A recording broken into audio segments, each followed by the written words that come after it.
नमस्ते। आज हम कक्षा 6 के हिंदी वचन भाग 1 पाठ 3 नादान दोस्त के बारे में पढ़ेंगे, जिसके लेखक हैं प्रेमचंद जी। प्रेमचंद जी हिंदी साहित्य के सुप्रसिद्ध लेखक हैं। इन्हें कलम का सिपाही इस नाम से भी जाना जाता है। आइए चलते हैं पाठ की ओर। नादान दोस्त। केशव के घर कार्निस के ऊपर एक चिड़िया ने अंडे दिए थे। केशव और उसकी बहन श्यामा दोनों बड़े ध्यान से चिड़िया को वहां आते जाते देखा करते। सवेरे दोनों आंखें मलते कार्निस के सामने पहुंच जाते और चिड़िया को वहां बैठा पाते। उनको देखने में दोनों बच्चों को न जाने न मालूम क्या मजा मिलता। दूध और जलेबी की सुध भी न रहती थी। दोनों के दिल में तरह तरह के सवाल उठते। कौन से सवाल? जैसे अंडे कितने बड़े होंगे, किस रंग के होंगे, कितने होंगे, क्या खाते होंगे, उनमें से बच्चे किस तरह निकल आएंगे, बच्चों के पर कैसे निकलेंगे, घोंसला कैसा है। लेकिन इन बातों का जवाब देने वाला कोई नहीं। ना अम्मा को घर के काम धंधों से फुर्सत थी, ना बाबूजी को पढ़ने लिखने से। दोनों बच्चे आपस ही में सवाल जवाब करके अपने दिल को तसल्ली दे लिया करते थे। यानी कि कहानी शुरू होती है केशव और श्यामा से, जो दोनों बच्चे थे। उनके घर में कार्निस के ऊपर, कार्निस यानी कि दीवार का सबसे ऊपरी भाग जो थोड़ा बाहर की ओर निकला होता है, तो उस कार्निस पर एक चिड़िया ने अंडे दिए थे। दोनों बच्चे, दोनों भाई बहन केशव और श्यामा, दोनों बड़े ध्यान से देखते कि चिड़िया वहां आती जाती रहती है। आंख खुलती सवेरे सवेरे दोनों कार्निस के सामने पहुंच जाते और देखते कि वहां पर चिड़ा और चिड़िया बैठे हुए हैं। और ये देखने में दोनों बच्चों को पता नहीं कौन सा मजा, कौन सा आनंद मिलता था कि सुबह सुबह उन्हें दूध और जलेबी खाने का भी होश नहीं रहता, ध्यान नहीं रहता था। बस उन्हें देखते देखते उनके दिल में, उनके मन में अलग अलग तरह के सवाल उठते थे। अंडों को लेकर, उसके रंग के बारे में, उनके खान पीन के बारे में, और सबसे बड़ी बात कि अंडों में से बच्चे किस तरह निकलेंगे, बच्चे बड़े कैसे होंगे। इन चीजों को लेकर उनके मन में अलग अलग सवाल उठते थे, लेकिन उस सवाल का जवाब देने वाला उनके पास कोई नहीं था। हालांकि उनके घर में उनके माँ पिता थे, लेकिन दोनों अपने अपने कामों में व्यस्त रहते थे। इसीलिए दोनों बच्चे आपस में ही एक दूसरे से सवाल जवाब कर के एक दूसरे को समझा लिया करते थे। श्यामा कहती, क्यों भैया, बच्चे निकलकर फुर्रे से उड़ जाएंगे? क्योंकि श्यामा छोटी थी, इसीलिए उसने इस तरह का सवाल पूछा कि बच्चे तुरंत उड़ जाएंगे अंडे में से निकलकर। लेकिन केशव थोड़ा बड़ा था। वह विद्वानों जैसे गर्व से कहता, नहीं रे पगली, पहले पर निकलेंगे। बगैर परों के बेचारे कैसे उड़ेंगे, यानी बिना पंख के तो कैसे उड़ेंगे? तो पहले पंख आएंगे, उसके बाद वो उड़ेंगे। श्यामा कहती, बच्चों को क्या खिलाएगी बेचारी? केशव इस पेचीदा सवाल का जवाब कुछ न दे सकता था। अब ये सवाल केशव के लिए भी कठिन था कि वो क्या खाएंगे। इस तरह 3-4 दिन गुजर गए। दोनों बच्चों की जिज्ञासा दिन दिन बढ़ती जाती थी। अंडों को देखने के लिए वे अधीर हो उठते थे। उन्होंने अनुमान लगाया कि अब जरूर बच्चे निकल आए होंगे। बच्चों के चारे का सवाल अब उनके सामने आ खड़ा हुआ। इस तरह 3-4 दिन गुजर गए, लेकिन बच्चों के अंदर की जो जिज्ञासा थी, उनके मन में जो उत्सुकता थी, वो हर दिन बढ़ती जा रही थी। अंडों को देखने के लिए वे उतावले हुए जा रहे थे और उन्होंने अब अंदाजा लगा लिया कि शायद अंडे में से अब बच्चे निकल आए होंगे, लेकिन अब वे क्या खाएंगे? चिड़िया बेचारी इतना दाना कहाँ पाएगी कि सारे बच्चों का पेट भरे? गरीब बच्चे भूख के मारे चू चू करके मर जाएंगे। इस मुसीबत का अंदाजा करके दोनों घबरा उठे। यानी इनके सामने अब ये दूसरा सवाल था कि वो क्या खाएंगे, और चिड़िया बेचारी भी कहाँ से लाएगी इतना खाना। तो दोनों ने फैसला किया कि कार्निस पर थोड़ा सा दाना रख दिया जाए। श्यामा खुश हो गई और बोली, तब तो चिड़ियों को चारे के लिए कहीं उड़कर न जाना पड़ेगा ना। केशव ने कहा, नहीं, तब क्यों जाएंगी? श्यामा कहती है, क्यों भैया, बच्चों को धूप न लगती होगी? यानी खाने के बाद अब ये अगला सवाल था, अगली समस्या थी धूप लगने वाली। केशव का ध्यान इस तकलीफ की तरफ न गया था। वो बोला, जरूर तकलीफ हो रही होगी, बेचारे प्यास के मारे तड़पते होंगे, ऊपर छाया भी तो कोई नहीं। और आखिर यही फैसला हुआ कि घोंसले के ऊपर कपड़े की छत बना देनी चाहिए। पानी की प्याली और थोड़े से चावल रख देने का प्रस्ताव भी स्वीकृत हो गया। दोनों बच्चे बड़े चाव से काम करने लगे।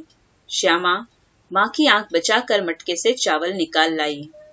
केशव ने पत्थर की प्याली का तेल चुपके से जमीन पर गिरा दिया और उसे खूब साफ करके उसमें पानी भरा। यानी कि ये फैसला हो गया कि अब कपड़े की छत बनेगी, उस कार्निस पर थोड़ा सा चावल रखा जाएगा और पीने के लिए पानी भी रखा जाएगा। अब ये काम दोनों बच्चे बड़े शौक से करने लगे। श्यामा ने क्या किया, सबसे पहले वो चावल ले आई, कहाँ से, मटके से, वो भी माँ से बचकर छुपते छुपाते। और केशव ने एक पत्थर की प्याली में से तेल गिराकर उसे अच्छे से साफ किया और उसमें पानी भर दिया। ये दो समस्याएं सुलझ गई।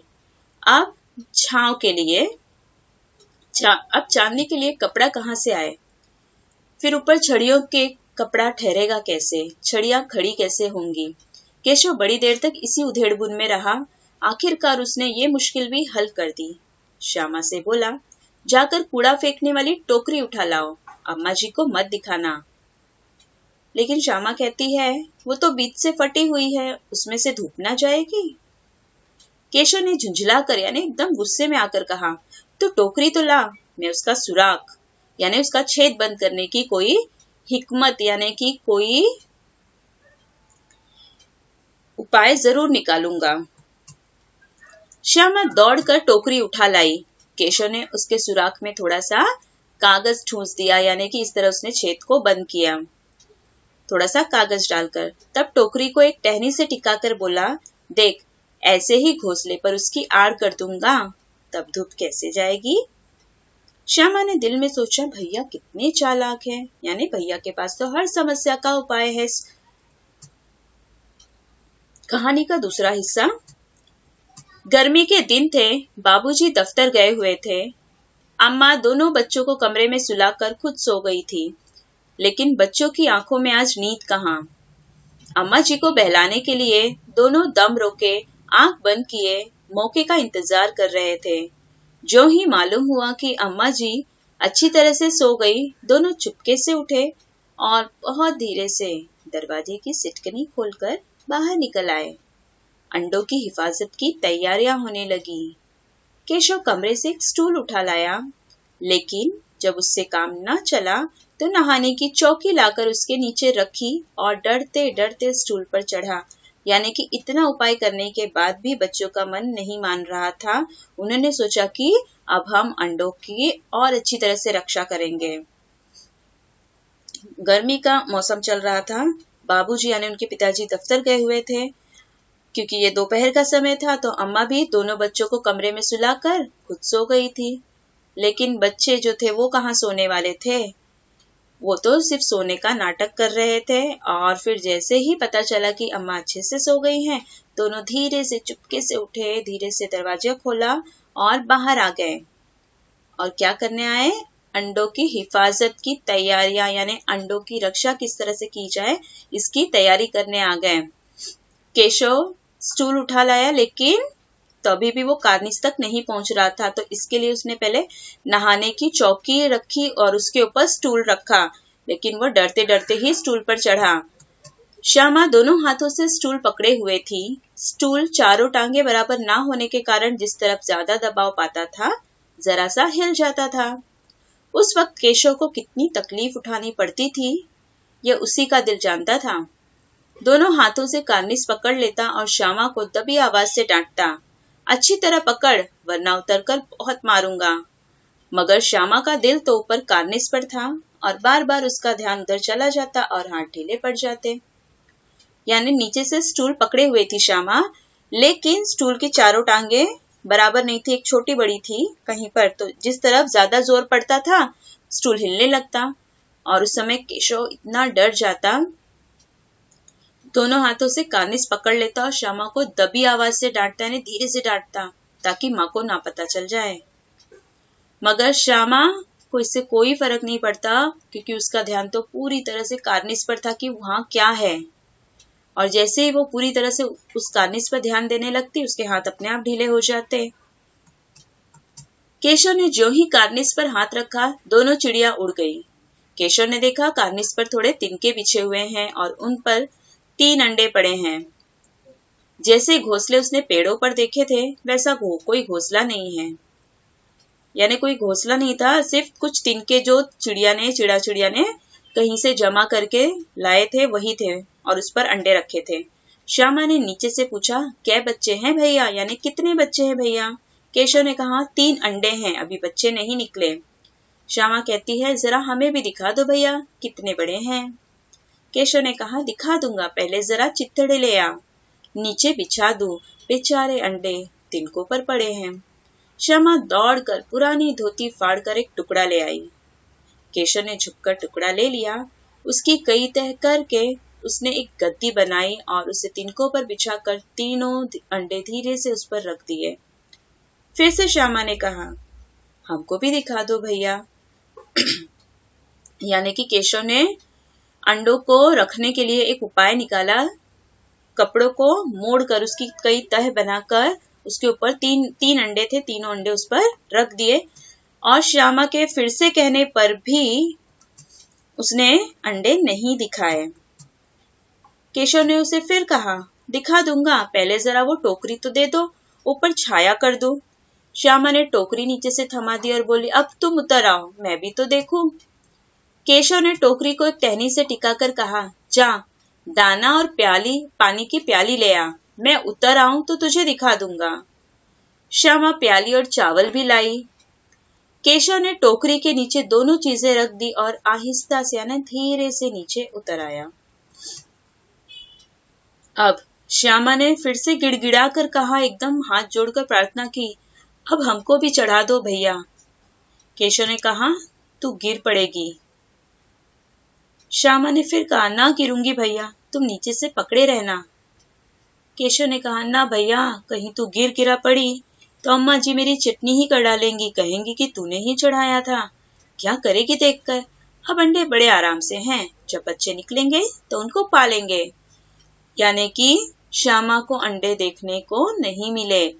वो अंत तक प्रार्थना करती रही, लेकिन केशव ने ऊपर चढ़ाने से उसे मना कर दिया, क्योंकि वो छोटी थी तो उसके गिरने का डर भी था। दोनों चिड़िया बार बार कार्निस पर आती थी और बगैर बैठे ही उड़ जाती थी। केशव ने सोचा, हम लोगों के डर से नहीं बैठती। स्टूल उठाकर कमरे में रख आया, चौकी जहां की थी वहां रख दी, तो चिड़िया अब वहां बैठना बंद कर दी। केशव ने सोचा, शायद अब हम लोगों के डर से नहीं बैठ रही, इसलिए उसने सब कुछ सामान वहां से हटा दिया। श्यामा ने आंखों में आंसू भरकर कहा, तुमने मुझे नहीं दिखाया, अम्मा जी से कह दूंगी। केशव ने कहा, अम्मा जी से कहेगी तो बहुत मारूंगा, कह देता हूँ। श्यामा ने कहा, तो तुमने मुझे दिखाया क्यों नहीं? केशव ने उसे फिर समझाया, गिर पड़ती तो 4 सरना हो जाते। लेकिन श्यामा मानने के लिए ही तैयार नहीं थी। उसने कहा, हो जाते तो हो जाते, देख लेना, मैं कह दूंगी। इतने में कोठरी का दरवाजा खुला और माँ ने धूप से आंखों को बचाते हुए कहा, तुम दोनों बाहर कब निकल आए? मैंने कहा न था कि दोपहर को ना निकलना। किसने किवाड़ खोला? यानी माँ को जब पता चला कि दोनों बच्चे बाहर आ गए हैं तो काफी धूप थी और माँ ने धूप से आंखों को बचाते हुए उन दोनों को लेने के लिए आई और कहा कि तुम दोनों को मना किया था धूप में निकलने के लिए। दरवाजा किसने खोला? किवाड़ यानी दरवाजा। किसने खोला दरवाजा? किवाड़ केशव ने खोला था, लेकिन श्यामा ने माँ से बात नहीं कही। उसे लगा कि भैया पिट जाएंगे। केशव दिल में कांप रहा था कि कहीं श्यामा कह न दे, क्योंकि अंडे नहीं दिखाए थे इसलिए श्यामा हर बात बता न दे। लेकिन श्यामा ने ये बात नहीं बताई। लेकिन अब केशव को श्यामा पर विश्वास ना था। श्यामा सिर्फ मोहब्बत के मारे चुप थी या इस कसूर में हिस्सेदार होने की वजह से इसका फैसला नहीं किया जा सकता। शायद दोनों ही बातें थी, यानी कि श्यामा शायद अपने भाई से बहुत प्यार करती थी इसलिए चुप थी, या फिर इस गलती में वो भी हिस्सेदार थी इस वजह से चुप थी। ये नहीं बताया जा सकता, या फिर दोनों बातें हो सकती हैं। माँ ने दोनों को डांट डपट कर फिर कमरे में बंद कर दिया और आप धीरे धीरे उन्हें धीरे धीरे पंखा झलने लगी, हवा देने लगी। और अभी दोपहर के सिर्फ 2 बजे थे। बाहर तेज लू चल रही थी, यानी काफी गर्मी चल रही थी। तेज हवा गर्मी की चल रही थी। अब दोनों बच्चों को नींद आ गई थी क्योंकि अब उनका काम हो चुका था। कहानी का तीसरा हिस्सा। 4 बजे यकायक श्यामा की नींद खुली। किवाड़ खुले हुए थे। वो दौड़ी हुई कार्निस के पास आई और ऊपर की तरफ ताकने लगी। टोकरी का पता न था। संयोग से उसकी नजर नीचे गई और उल्टे पांव दौड़ती हुई कमरे में जाकर जोर से बोली, भैया अंडे तो नीचे पड़े हैं, बच्चे उड़ गए। यानी 4 बजे शाम को जब अचानक श्यामा की नींद खुली तो उसने देखा कि दरवाजा तो खुला हुआ है। अब जैसे ही उसकी आंख खुली, उसे फिर कार्निस के पास आना था। वो आके देखा तो उसने क्या देखा कि ऊपर जो टोकरी उन्होंने लगाई थी छाया के लिए, वो भी नहीं दिख रही है, कहीं गिर गई है शायद। और नीचे जब देखा तो उसके होश उड़ गए। वो दौड़ती हुई अपने भाई के पास गई और बोली कि भैया अंडे तो नीचे पड़े हैं, क्या बच्चे उड़ गए? क्योंकि श्यामा छोटी थी इसलिए उसे ऐसा लगा कि अंडे गिर गए तो बच्चे उड़ गए होंगे उसमें से। उसे ये नहीं पता था कि अंडे से बच्चे बढ़ने का काम बहुत धीरे धीरे होता है। केशव घबरा कर उठा और दौड़ा हुआ बाहर आया तो क्या देखता है कि तीनों अंडे नीचे टूटे पड़े हैं और उनसे कोई चूने की सी चीज बाहर निकल आई है। पानी की प्याली भी एक तरफ टूटी पड़ी है। उसके चेहरे का रंग उड़ गया। सहमी हुई आंखों से जमीन की तरफ देखने लगा। अब केशव जो थोड़ा बड़ा था उम्र में श्यामा से, वह समझ गया कि क्या हुआ है। जैसे ही दौड़कर आया तो उसने क्या देखा कि तीनों अंडे नीचे टूटकर गिरे हुए हैं और इसमें से कोई चूने सी सफेद रंग की चीज बाहर निकल आई है, पानी जैसी बह रही है। पानी की प्याली जो उन्होंने रखी थी वो भी नीचे गिरकर टूटी है।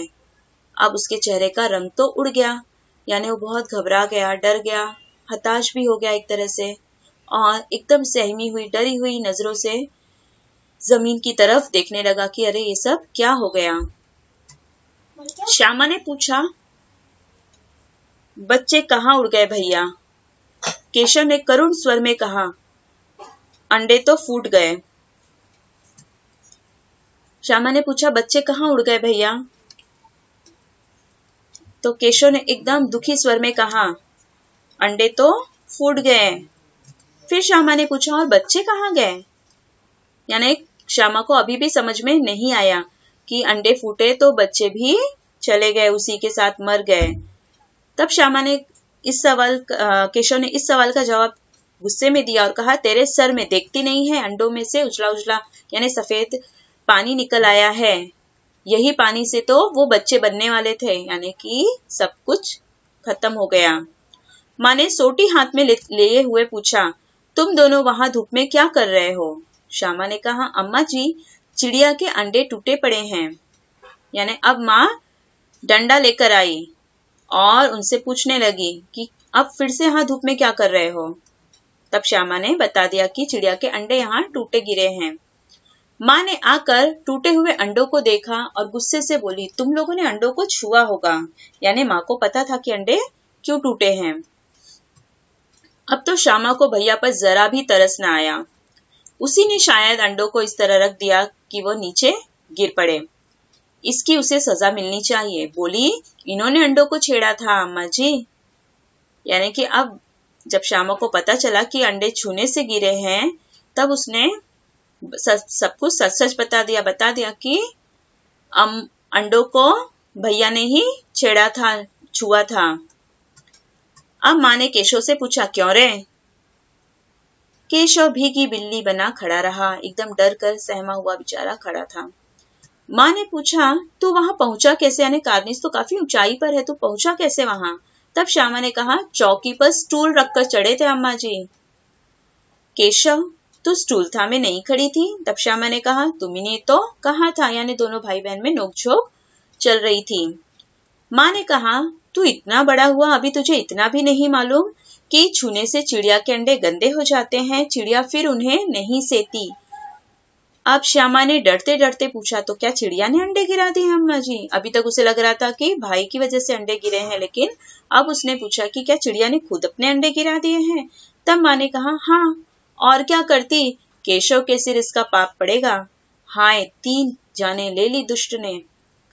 यानी कि 3 बच्चों को जान खत्म कर दी।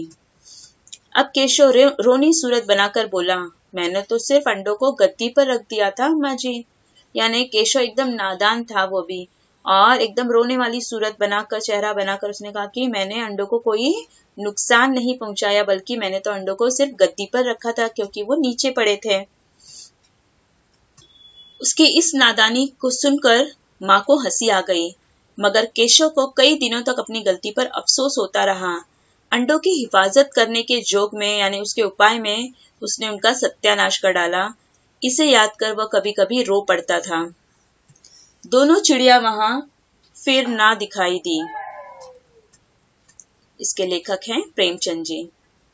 आइए देखते हैं शब्दार्थ। कार्निस, दीवार का सबसे ऊपरी भाग का बाहर निकला हिस्सा। सुध यानी याद, पर अर्थात पंख, फुर्सत यानी आराम, तसल्ली यानी दिलासा। पेचीदा का अर्थ है कठिन या फिर मुश्किल। जिज्ञासा अर्थात जानने की इच्छा, अधीर यानी बेचैन, बगैर अर्थात बिना। चारा का अर्थ है भोजन, अनुमान यानी अंदाजा, प्रस्ताव यानी सुझाव, चाव यानी शौक, हिकमत यानी उपाय।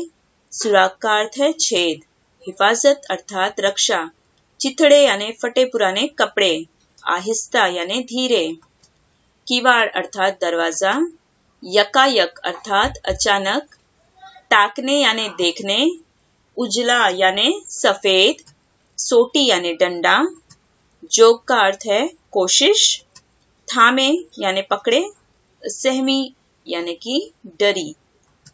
अब हम देखेंगे हमने पाठ को कितना अच्छी तरह से समझा। चिड़िया ने अंडे कहाँ दिए थे? पेड़ पर, छत पर, कार्निस पर। तो सही उत्तर है कार्निस पर। दोनों बच्चों को किसकी सुध न रहती? स्कूल जाने की, दूध और जलेबी की या खाने पीने की? तो सही उत्तर है दूध और जलेबी की। श्यामा चावल कहाँ से ले आई? दुकान से, मटके से या फिर पड़ोस से? सही उत्तर है मटके से। पाठ में किस ऋतु का यानी किस मौसम का वर्णन किया गया है? ग्रीष्म ऋतु यानी गर्मी का मौसम, वर्षा ऋतु या फिर शीत ऋतु? सही उत्तर है ग्रीष्म ऋतु। दोनों बच्चे किसकी तैयारियां करने लगे? अंडों की हिफाजत की, खेलने की या चिड़िया देखने की? सही उत्तर है अंडों की हिफाजत की। चेहरे का रंग उड़ना से क्या तात्पर्य है? चेहरा बदल जाना, घबरा जाना या फिर खुश होना? तो इसका अर्थ है घबरा जाना। भीगी बिल्ली बनना, इसका क्या तात्पर्य है? बिल्ली का भीग जाना, भाग जाना या डर जाना? इसका सही उत्तर है डर जाना। नादान दोस्त पाठ के लेखक कौन हैं? कृष्णा सोबती, प्रेमचंद या हरिशंकर परसाई? तो इस पाठ के लेखक हैं प्रेमचंद। धन्यवाद। Please like, share and subscribe this channel.